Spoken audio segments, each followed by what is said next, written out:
Yes, malaman na Pilipinas.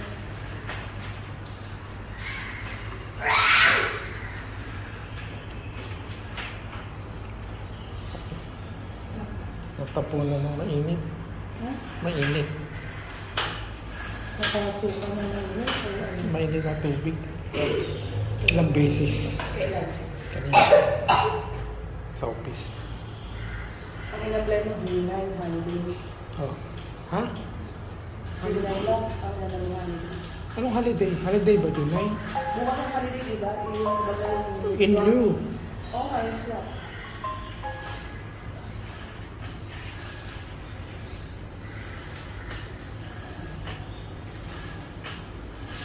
Anong kwento sa'yo?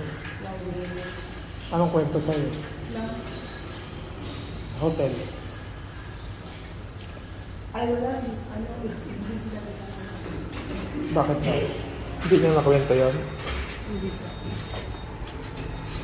Ba't kaya ka tinatanong? Tiyatanong yung ano niya, yung PLOC, yung bali sa MON, kung may bago daw. Ba't MON, hindi LCA? Kasi di ba yung inatay namin na long term, pwedeng mag-work, kaya talagang merong IC, MON. Pang MON talaga. Mm-hmm. Kailangan mo mag... Kasi yung iba yung ina-apply naman na LTBT, pwedeng hindi. Eh siya, Yung plus yun. hindi yung LTBT, ano yun, ayun ata yung pagka-ako na lang 1 or 2 years. Mamahalin niya magiging LTBT. Sino ba yun? Yung unang hindi pa plus, yung second rin yung magiging plus. Base dun sa mga Kasamaan mo. Kasi yung una yung LTBT, 1 year. Magiging LTBT as pag 3 years yung binigay nilang duration ng LTBT. Pero yung sa kanya, Pero ngayon, hindi pa alam. 2 years ata naman yun. So, ano mangyari? Ito pa rin. Parang LTBT pa rin naman. Sa susunod na magiging plus. Yan yung kinukwento. Ano yung kinukwento niya? Kaya ka tinawagan.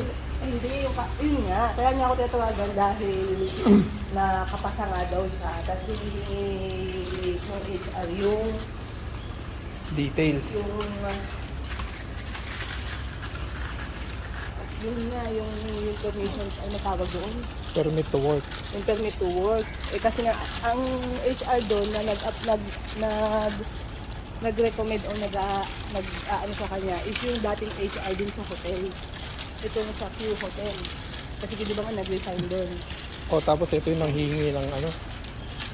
Ano ang pangalan niya? Michelle. Michelle ba? So, may friend niya din naman kasi yun. Parang gano'n. Nung nag-resign doon, sabi niya, ihahanapan daw siya ng ibang work. Ito mga yung unang ang interview na rin naman doon na ano sa FB na ano hindi naman na nag-offer. Ito is parang sa kapag may mga problema yung parang sa events yan yung dahil Sino? yung position na sa mga events. Sa office lang yun, sabi mo. Normal time yung ano niya, pasa. Ano siguro? Hindi ko pa nga natatama. Hindi pa rin Pinasyon mo naman lang. May paano kung shifting pa rin? Hindi, ano naman, wala naman problema sa shift.